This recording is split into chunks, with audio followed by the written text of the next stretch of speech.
Quiero primero darle los saludos a todos ustedes de la iglesia en Holanda. Les mandan a ustedes muchos saludos y también de los hermanos de Sao Paulo, que estuvimos hace 15 días allí reunidos con ellos. Les mandan todos ustedes muchos saludos. También familiares de mi esposa, los abuelos, los tíos, les mandan también muchos saludos. Y también la iglesia de Holanda. Me alegra mucho estar aquí, en este lugar, con ustedes, al inicio del año. Y me imagino que ya tienen sus resoluciones para este año. No sé cuáles sean. Si de pronto quieren hacer más deporte, si quieren hacer el año bíblico, si quieren de pronto, no sé, cambiar de una u otra manera. Espero que el Señor les ayude a poderlos cumplir. Ya que el año nuevo siempre es un año en que uno dice, bueno, quiero cambiar, quiero hacer algo nuevo, quiero este año empezar con nuevas resoluciones.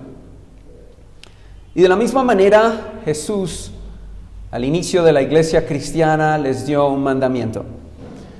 Y eso fue lo que nosotros acabamos de leer. Y es un mandamiento que le dio a las personas y que también nos quiere dar en el día de hoy. Acabamos de leer un texto de Mateo, capítulo 22, versículo 34 al 40, de cómo los fariseos estaban buscando cada momento para poder tentar a Jesús. Querían hacerlo caer. Buscaban la manera de tergiversar sus palabras de una u otra manera para hacerlo, para condenarlo, para hacerlo caer. Me encontré en una oportunidad en un país, en una situación, no digo que similar, pero tuve que ir a ayudar a la iglesia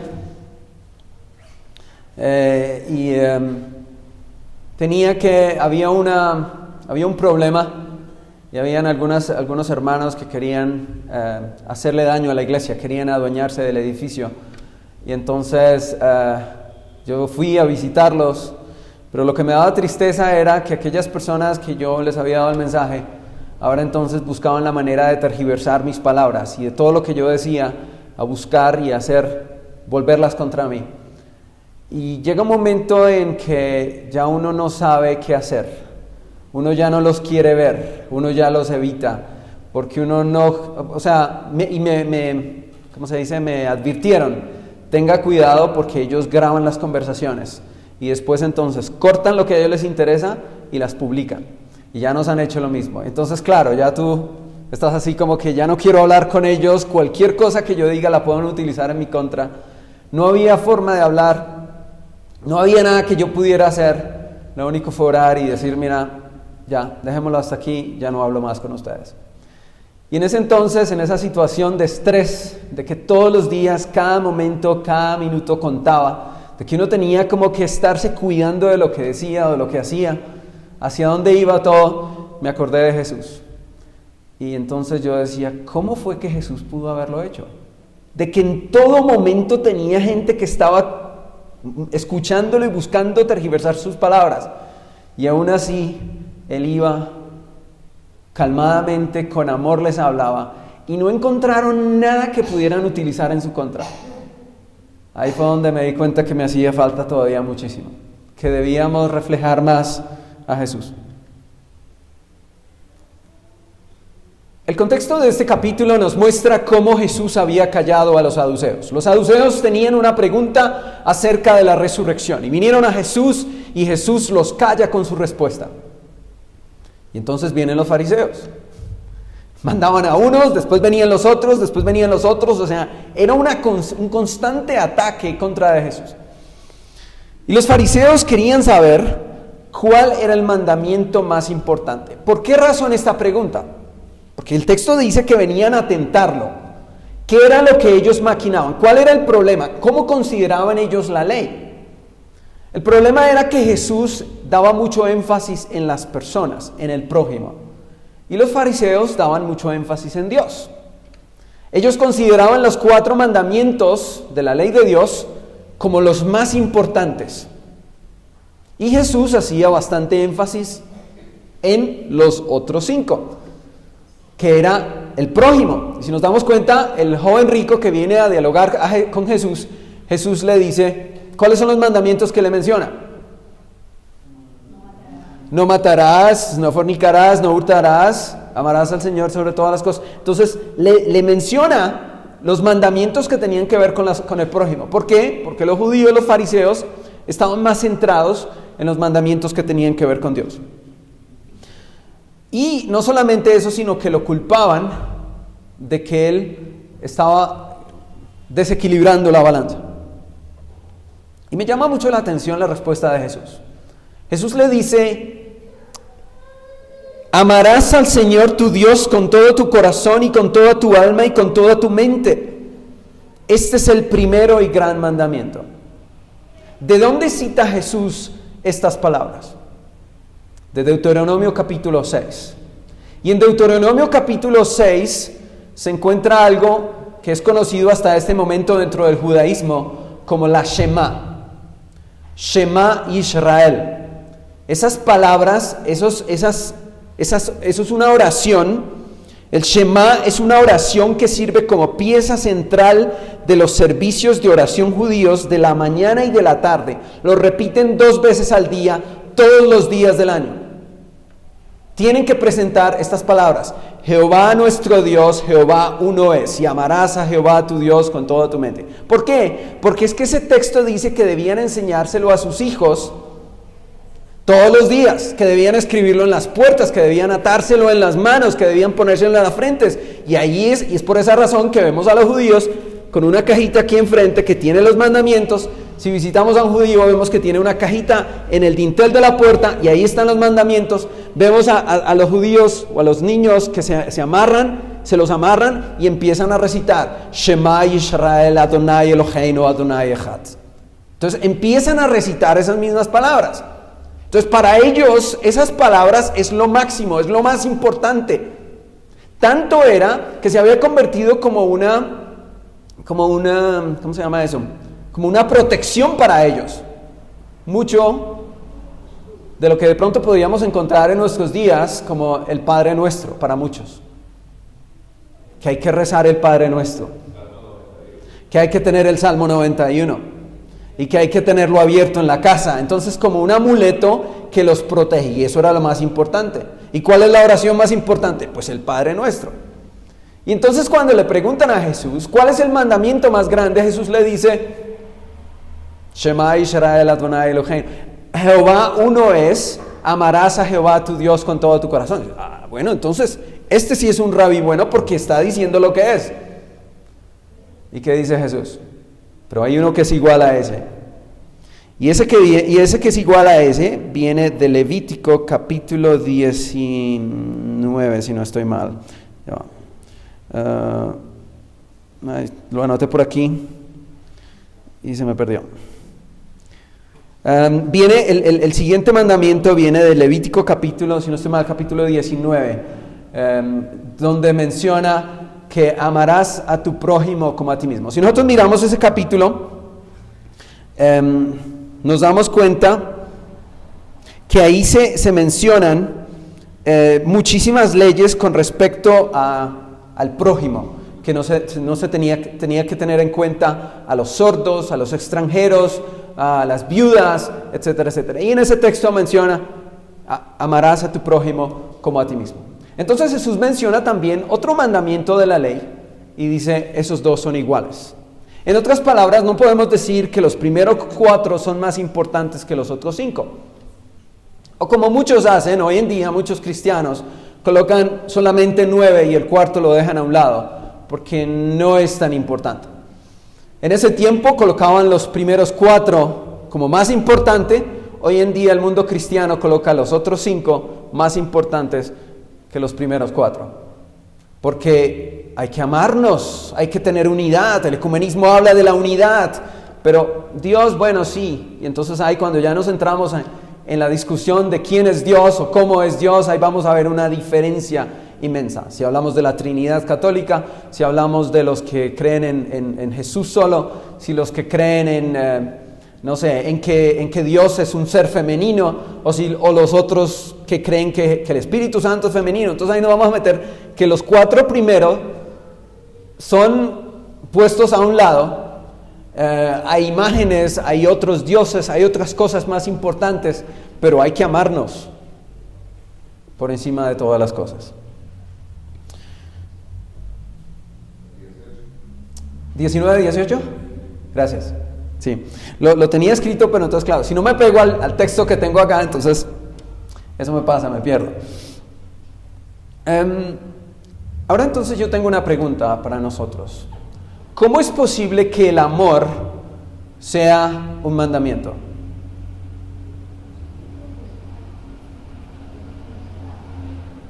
Bueno, ella dijo, es un principio. Pero es interesante como Dios dice que el primer mandamiento es amar a Dios. Un mandamiento es una orden. Un mandamiento es el deseo del Padre a su Hijo. Un mandamiento es el deseo de Dios hacia nosotros, que lo expresa y dice, esto es lo que yo quiero.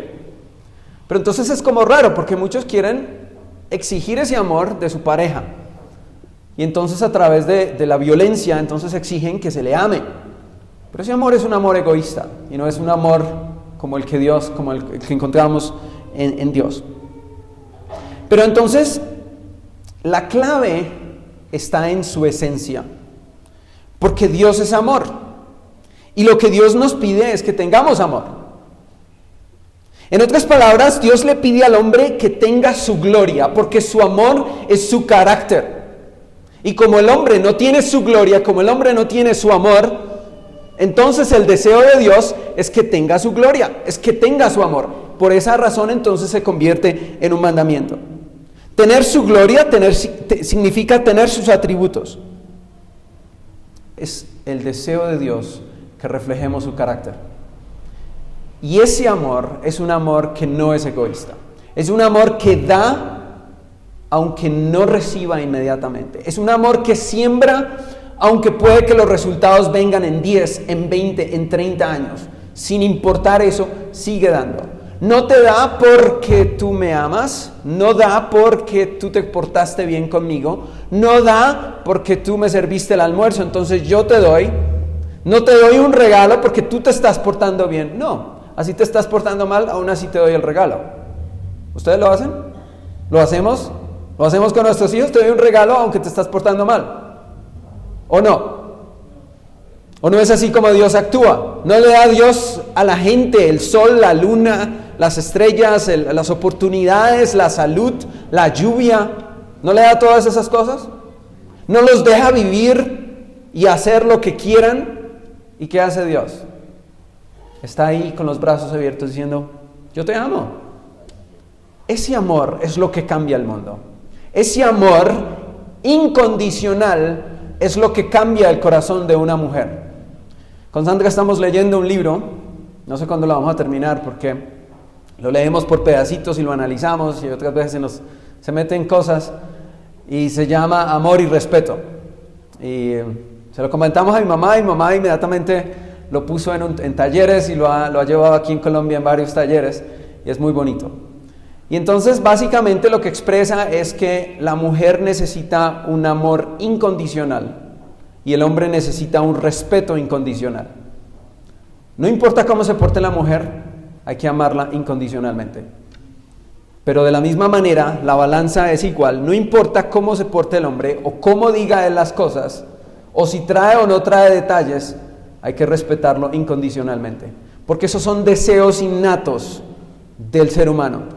El hombre necesita respeto incondicional y la mujer necesita y grita un amor incondicional.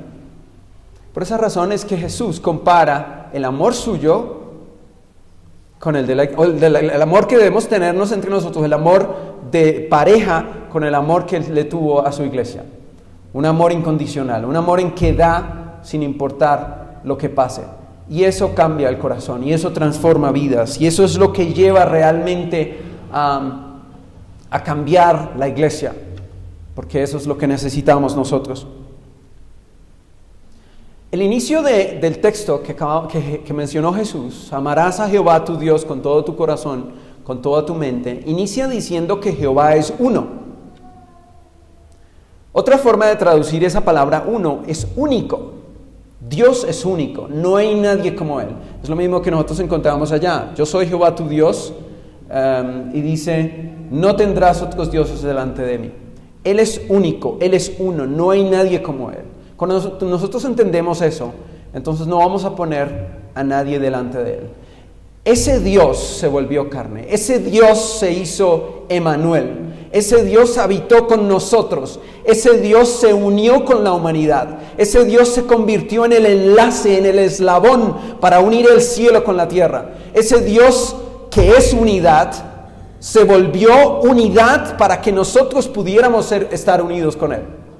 La esencia de Dios es el amor, la esencia de Dios es la unidad, y Dios se fusiona, Dios se hace, Dios se une con nosotros para que nosotros pudiéramos ser como Él.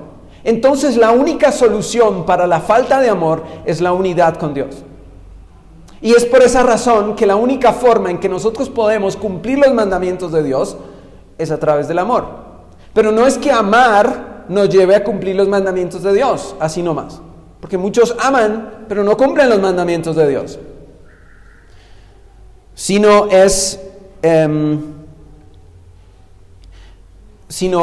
cuando nosotros nos unimos con Él, Él nos da ese amor, Él nos da sus atributos, y entonces automáticamente estamos guardando sus mandamientos. La unidad trae reconciliación, para que la reconciliación traiga unidad. ¿Sí captamos ese concepto? La unidad trae reconciliación para que la reconciliación traiga unidad. Nosotros no podemos alcanzar la unidad si no existe reconciliación. Pero la única forma en que alcanzamos reconciliación es si hay unidad. Es si Dios se hace uno con el hombre. Por esa razón entonces el hombre se une con Dios. Por esa razón ya no somos más enemigos de Dios, si lo aceptamos a Él. Jesús es el eslabón. Es por esa unidad que podemos ser salvos. Es decir, cuando Dios se une con el hombre. Y es la unidad en el Espíritu la que nos hace santos. Y es la unidad con nuestros hermanos la que nos hace glorificar al Padre. ¿Sí nos damos cuenta? El centro del amor es la unidad, y solamente a través de la unidad podemos alcanzar la justificación, la santificación y la glorificación. ¿Amén? ¿Sí comprendemos ese concepto? Unir, cómo Dios se une con el hombre, alcanza reconciliación, y de esa manera nosotros podemos unirnos los unos a los otros. Pero busquemos unirnos los unos a los otros. ¿Y qué es lo que va a pasar? Va a haber una fricción. ¿No es así? Va a haber una transformación, va a haber un cambio. Nuestro carácter empieza a ser transformados. Y es por esa razón que la unidad entre nosotros glorifica a Dios. ¿Por qué? Porque eso fue lo que Jesús dijo. Si nosotros nos vamos al libro de Juan, capítulo 17,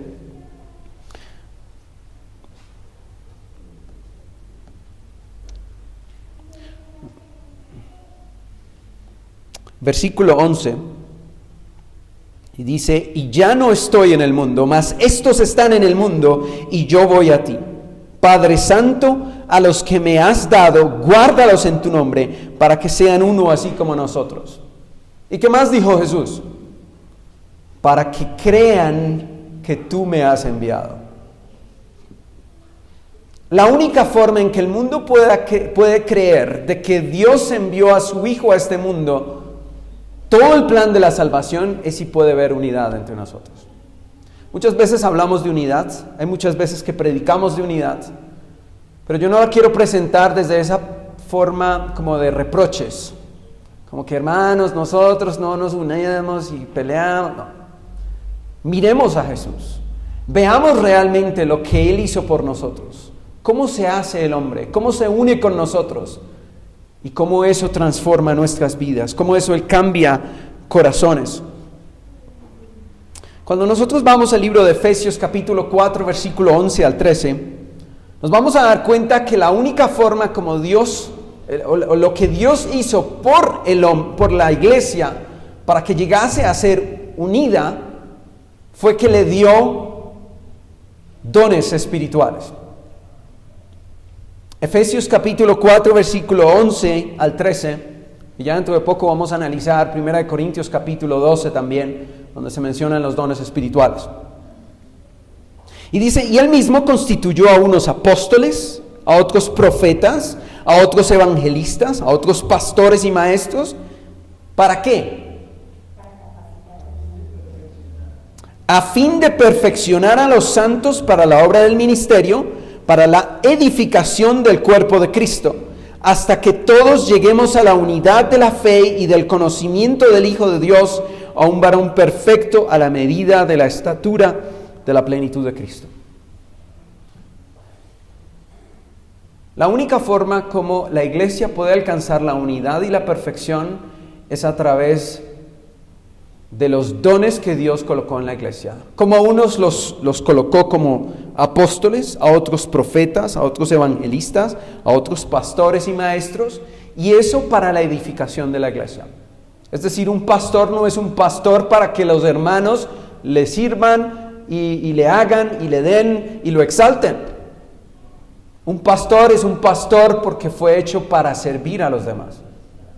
Un maestro no es para pararse y demostrar cuánto sabe, corchar a la gente. Un maestro fue colocado como maestro para alcanzar en los alumnos de la iglesia un cambio, una transformación. Y ese es el objetivo de la educación, ese es el objetivo de la escuela sabática, que haya una transformación, que haya un cambio. Si solamente se convierte en una discusión teológica, entonces ese maestro no sirve. Si solamente es una demostración de conocimiento, y como todos dicen, wow, ese hermano sí sabe, no se está alcanzando el objetivo, porque la iglesia no está siendo beneficiada, no está alcanzando la perfección y no está alcanzando la unidad en Cristo Jesús. Es decir, que cada uno de esos talentos fue dado no para nosotros mismos, sino para los demás. Y esa es la única forma en que se alcanza la unidad. Cuando yo no pienso que lo que yo sé, lo que yo puedo es para mí, sino para los demás. Entonces eso quiere decir que nosotros estamos aquí para servir. Eso quiere decir que el Evangelio es revolucionario desde el punto de vista de que nosotros vivimos para los demás y no vivimos para nosotros mismos. ¿Por qué? Porque ese es el Espíritu de Cristo. Porque ese es el ejemplo de Jesús. Porque para eso Él se hizo hombre, para romper ese egoísmo que estaba en el hombre, ese orgullo que estaba en el hombre. Él se hace hombre para demostrar cómo debe ser el hombre. Él se hace hombre para que nosotros veamos su ejemplo y lo apliquemos y lo llevemos a cabo a nuestras iglesias. Cuando nosotros no servimos para servir, entonces, ¿cuál es nuestro objetivo en este mundo? Esa obra, ese trabajo de la iglesia es para que lleguemos a la unidad de la fe y del conocimiento del Hijo de Dios, a un varón perfecto. Ese conocimiento del Hijo de Dios no es saber quién era Jesús, cómo era, cuándo vino, qué hizo, sino es un conocimiento real, práctico, verdadero, que nosotros seamos como Él. Y al ser como Él quiere decir que lo conocemos verdaderamente. Si no es así, entonces no lo conocemos. Es por esa razón que Él dijo que si no amamos o si odiamos a nuestro prójimo, no le conocemos. Porque conocerle a Él es ser como Él, es amar como Él, es vivir como Él, es servir como Él. Y ese es el objetivo de la iglesia. Cuando nosotros vamos a 1 Corintios capítulo 12, encontramos los dones espirituales, dones que todos los hermanos aquí presentes, indiferentemente si son espirituales o no, han recibido de Dios. Y ustedes me dirán, no, porque los dones espirituales los reciben las personas espirituales, ¿o no? ¿Sí o no? ¿Quiénes reciben los dones espirituales?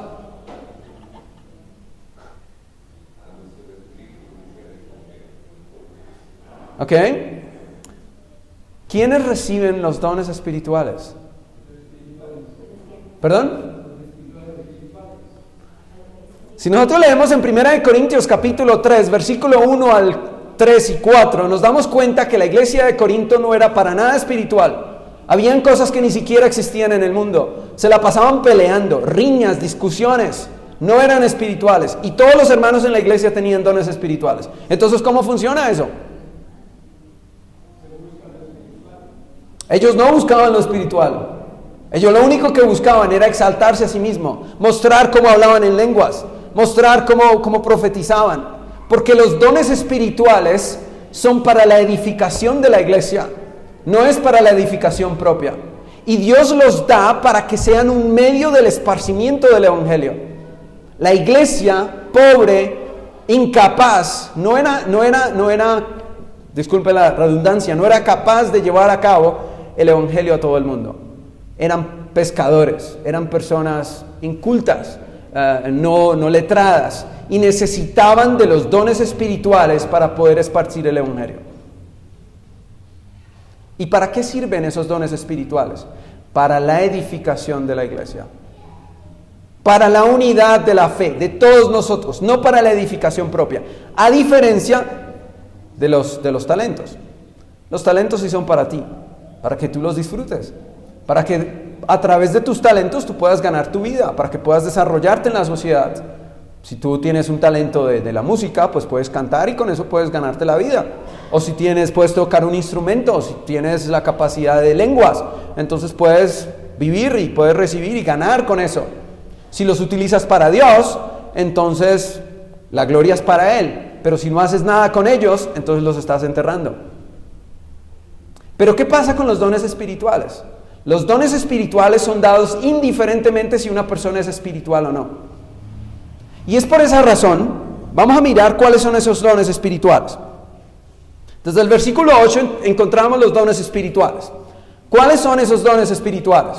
Primero, sabiduría. Segundo, tercero, fe, sanidades, hacer milagros, profecía, discernimiento de espíritus, diversos géneros de lengua, interpretación de lenguas. No sé si ustedes tuvieron esa pregunta durante la semana de oración, pero yo sí estaba decía, pero bueno, ¿cómo se hace con el don de la fe? Unos reciben el don de la fe y los otros no lo reciben. ¿Cómo es eso? ¿O será que la fe es el único don que todo el mundo recibe?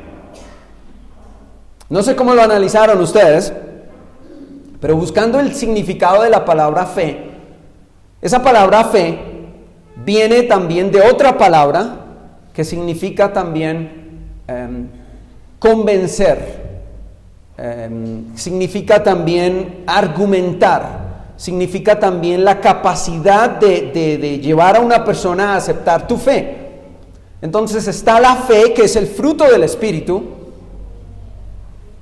¿sí? Que es la cual todos tenemos que tener, la fe que toda persona debe tener, y está el don de la fe, que es la capacidad de compartir tu fe y de convencer a otra persona a aceptar lo que tú crees. Por esa razón se llama el don de la fe. Y eso explica por qué muchas estrellas caerán, aunque alumbraron. Eso explica por qué los que estamos aquí no significa que serán los que finalmente vencerán. Eso explica por qué muchos grandes predicadores y pastores en la iglesia o en la historia se apartaron de la fe. ¿Por qué? Porque el talento porque ese don espiritual ha sido dado para la edificación de la iglesia, pero también ese mismo don espiritual puede ser la razón de tu caída. Miremos al hermano Jones, al hermano Wagner, grandes oradores de la fe, personas que entendían la justificación por la fe mejor que nosotros. ¿Y qué pasó con ellos? Se apartaron de la fe. ¿Por qué? Porque faltaba la unidad del don de la fe con la fe, el fruto del Espíritu. Cuando el don de la fe está basado en el fruto de la fe, no hay nadie que te mueva. Pero si el don de la fe está suelto, tú puedes convencer a cualquier persona. Y la convences de la verdad. Pero eso no significa que tú realmente estés fundamentado en la fe. Y eso explica por qué muchos, inclusive en el caso de la iglesia de Corinto, tenían los dones espirituales y aún así Pablo dice que eran ¿cómo? Eran carnales, que Pablo no les podía hablar sino como a niños. Y nosotros a veces pensamos los niños espirituales son los que apenas están entrando a la iglesia. Cuando en realidad los niños espirituales son los que más pelean, aunque lleven 20, 30, 40 años en la iglesia. Son niños espirituales. ¿Por qué? Porque son los niños los que pelean. Porque hacen niñadas. Es que me miró, es que me pegó, es que no sé qué. Se supone que una persona adulta debe razonar y pensar, bueno, está bien, me siento mal, nadie me saluda, estoy aquí, pero pues bueno, debe ser que la persona no está bien, está enferma, y va y habla. ¿Qué te pasa, hermana? Me di cuenta que no me saludaste. ¿Estás bien? Ay, sí, es que me levanté con dolor de cabeza y esto. Y ya, se solucionó el problema. Porque los adultos dialogan. Se supone, ¿no? Ahora, el don de la fe no necesariamente es el don de la enseñanza. Porque muchos pueden enseñar, pero no pueden convencer. Y ese es el problema de la enseñanza hoy en día, en que presentan muchas teorías, estos creen una cosa, los otros creen otra cosa, los otros creen otra cosa, y finalmente te dejan la decisión a ti. No te convencieron, te dieron solamente información, conocimiento. O también hay una persona que puede tener el don de la fe, que es el de convencer a alguien, en 10 minutos te habla, dice, mira, las cosas son así, así, así, así, y tú dices, sí, eso es. Pero mándelas, por ejemplo, a enseñar en un colegio, en una escuela, y se vuelven un 8, porque ya lo que saben es convencer, no saben enseñar. Entonces ahí está el don de la fe y está el don de la enseñanza. O estaría el don de la predicación, que muchos pueden predicar, pero ni convencen, ni dan buena información, pero sí predican muy bonito. ¿Sí me hago entender? Hay muchos oradores en el mundo que dan unas predicaciones increíbles y tú dices, wow, interesante, y sales de ahí y dices, pero bueno, ¿qué fue lo que yo aprendí? Me reí, me entretuve, interesante los ejemplos que dio, pero bueno, en realidad, ¿qué fue lo que yo aprendí? Es una predicación muy liviana, muy superficial, pero no me llegó a nada. Pero sí tiene todos los puntos de la oratoria, y dejó, pero no convenció a nadie a nada. Entonces ahí es donde nos damos cuenta que los talentos que tenemos no nos hacen grandes, sino nos hacen servidores, para que podamos servir a la iglesia. Una iglesia sin una buena predicación, la gente no viene. Pero una muy buena predicación, sin otros dones, entonces pues no va a crecer, no va a haber esa unidad, no vamos a alcanzar esa unidad en Cristo Jesús. Es por esa razón que no debemos pensar que lo tenemos todo, que lo sabemos todo, que nuestro talento es indispensable, que si yo no estoy, entonces la iglesia no sigue. Eso no es verdad, porque la iglesia es de Dios. Pero si yo me convierto en un obstáculo para que otras personas caigan, o si yo me enaltezco, entonces no estoy glorificando a Dios. Y la unidad no se está alcanzando, y yo no estoy demostrando que conozco a Dios, y entonces no entiendo el mandamiento de Dios, que es el amor. Porque el amor cambia, el amor transforma, y empieza por la transformación nuestra, empieza cambiándonos a nosotros mismos, empieza haciéndonos personas diferentes. El más grande mandamiento es amar a Dios. El amor a Dios despertará amor por el prójimo. Si no despiertas amor por el prójimo, entonces no es un amor verdadero.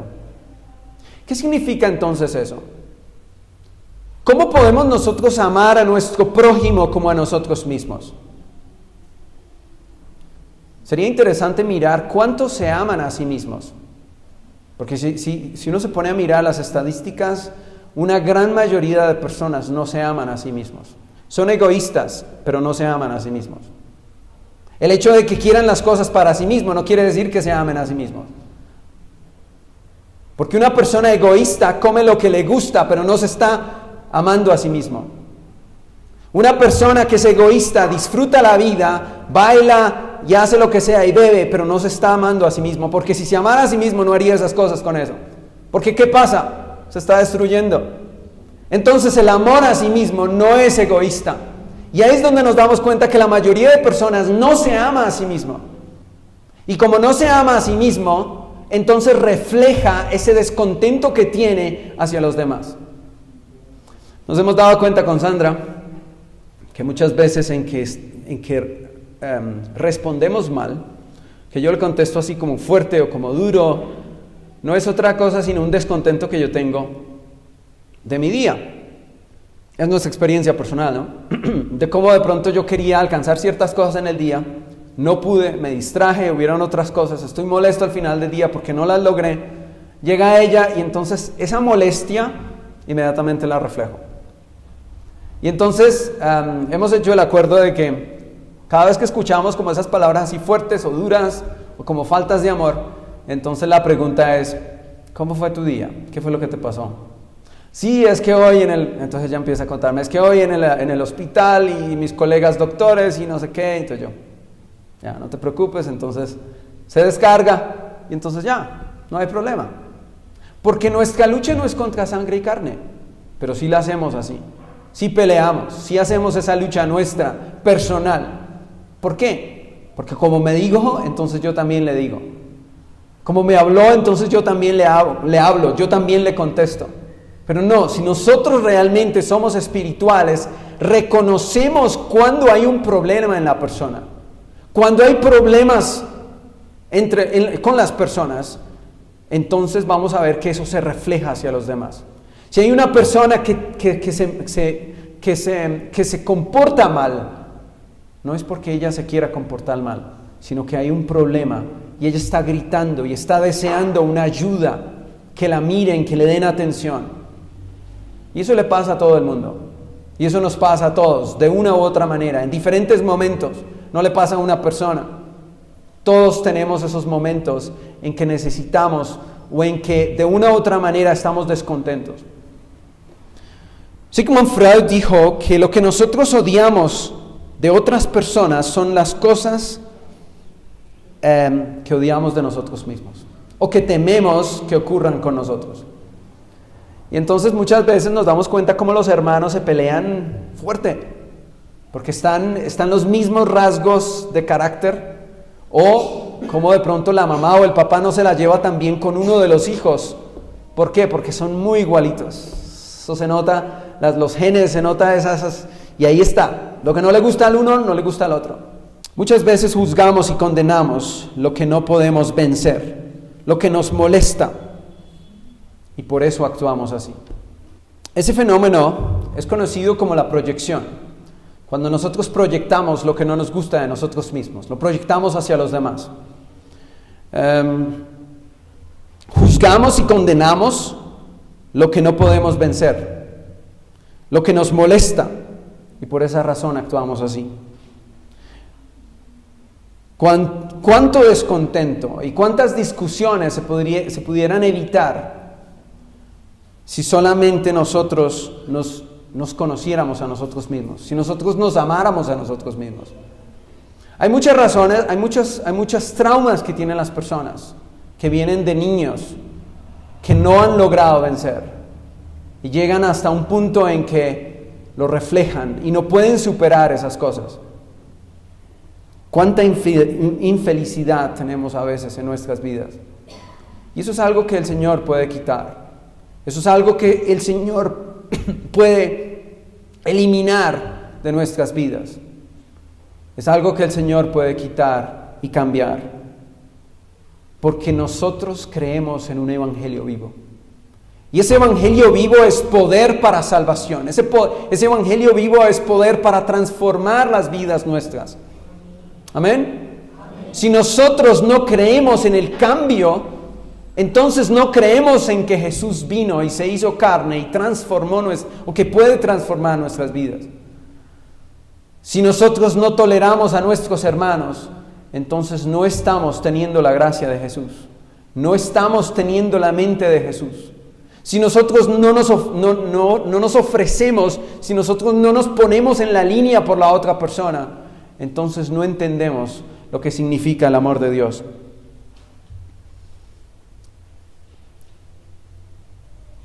¿Cómo podemos nosotros amar a nuestro prójimo si no nos amamos a nosotros mismos? ¿Cómo podemos tener ese amor incondicional hacia nosotros mismos? Debemos empezar perdonándonos. Debemos empezar aceptando a Jesús en nuestra vida, en nuestro corazón. Y ahí nos daremos cuenta cómo esa obra transformadora empezará. No miremos a los demás, lo que hace o lo que no hace, si lo cumple o no lo cumple. Mirémonos a nosotros mismos y miremos a Jesús. Entreguemos nuestra vida a Él. El texto de Filipenses capítulo 2, versículo 1 a 4, hablando acerca de la unidad, el apóstol Pablo menciona que la única forma en que podemos nosotros alcanzar esa unidad es si nosotros miramos a Jesús. Filipenses 2, 1 al 4 dice: por tanto, si hay alguna consolación en Cristo, si algún consuelo de amor, si alguna comunión del Espíritu, si algún afecto entrañable, si alguna misericordia, completad mi gozo, sintiendo lo mismo, teniendo el mismo amor, unánimes, sintiendo una misma cosa. Interesante como Pablo le dice: si ustedes me aman así chiquitico, así un poquito, entonces ámense. Si ustedes me respetan, si ustedes respetan a Dios, entonces ámense, entonces únanse. Nada hagáis por contienda o por vanagloria, antes bien con humildad. No hagamos nada para que nos vean. No hagamos nada para que nos den halago. Aunque es como difícil, porque hay muchas personas que pueden sentirse amadas solamente cuando escuchan cosas bonitas. ¿Ustedes conocen los 5 lenguajes del amor? ¿Sí? Los 5 lenguajes del amor es palabras bonitas, servicio, ayúdame, ¿ah? ¿Qué? El tiempo, si sacamos tiempo para la otra persona. Regalos y contacto físico. Es interesante. ¿Ustedes conocen el lenguaje del amor de su pareja, de sus hijos? Lo repetimos. Palabras bonitas, regalo, tiempo, servicio y contacto físico. Son los 5 lenguajes del amor. Si tú no recibes tu lenguaje del amor, entonces no te sentirás amada y no vas a poder amar. ¿Conoces cuál es tu lenguaje del amor? ¿Qué es lo que más tú necesitas? ¿Necesitas tú un abrazo? ¿Necesitas que tu papá o tu mamá o tu esposo o tu esposa te abrace y sientas el contacto físico? ¿Eres de las personas que se cuelga o tienes que estar tocando? Contacto físico, entonces ese es tu lenguaje. ¿O eres de las personas que necesita que te reconozcan lo que has hecho? Que te digan cuán bonita eres, o cómo te ves de bien, o si hiciste bien el culto, o si hiciste bien las cosas. Entonces necesitas palabras bonitas. O eres de las personas que necesitas un detalle, aunque sea una flor. O eres de las personas que consideras a una persona valiosa si ayuda o no ayuda. Hay muchas personas que si tú eres de las personas que ayudan en la cocina, o que sirves o que ayudas, entonces sí vales, o sí sirves, o sí amas. O eres de las personas que das tiempo, te sientas y escuchas. Eso es muy importante, porque si no recibes eso, no vas a poder amar. Es muy bonito hablar del amor y es muy bonito decir, sí, tenemos que amar y tenemos que ser uno. Pero si nosotros no recibimos ese amor, nunca vamos a poder dar amor. Y eso también lleva a por qué muchas parejas se separan, o por qué muchos matrimonios no funcionan, o por qué como que sentimos como que no hay una compatibilidad con la otra persona. Porque la otra persona da lo que él piensa que es su lenguaje o su lenguaje del amor. Entonces, si para mí lo más importante es recibir palabras bonitas o complemento y también el servicio, entonces eso es lo que yo voy a dar. Y es por esa razón que muchas personas miden el amor por los regalos. Pero a veces predicamos y decimos, o se dice en la iglesia, no, es que el amor no es regalos. Sí, el amor sí es regalos. Para una persona o para ciertas personas, el amor es regalos. Porque eso es la forma como él siente. Si él siente un detalle, si él recibe un detalle, de esa manera él se siente amado. Entonces hay que conocer el lenguaje del amor de la iglesia, de los hermanos, de la pareja, de los hijos. Y entonces a cada uno darle su lenguaje del amor, para que todos se sientan amados. Porque de lo contrario, nunca va a haber ese amor. Ahora, lo que me llama la atención con respecto a la unidad, es que Pablo lo compara con el cuerpo humano.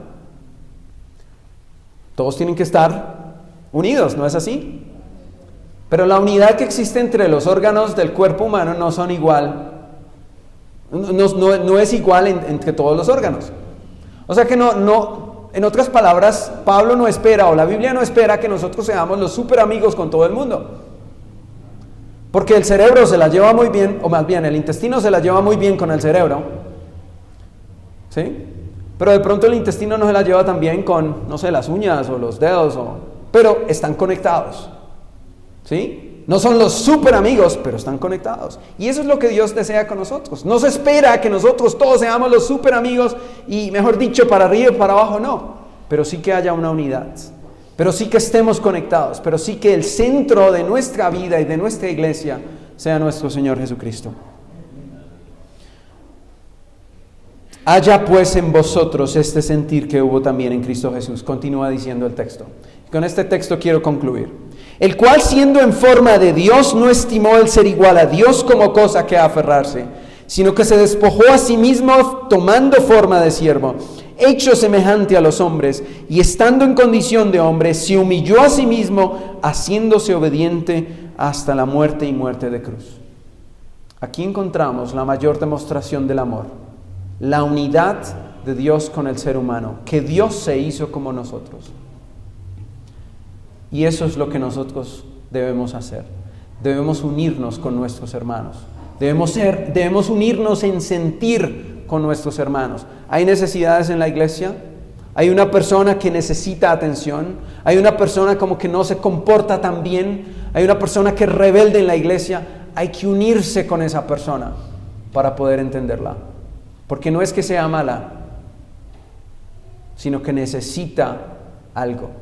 Necesita amor, necesita de Dios, necesita que nosotros nos vayamos a esa persona y nos unamos con ella.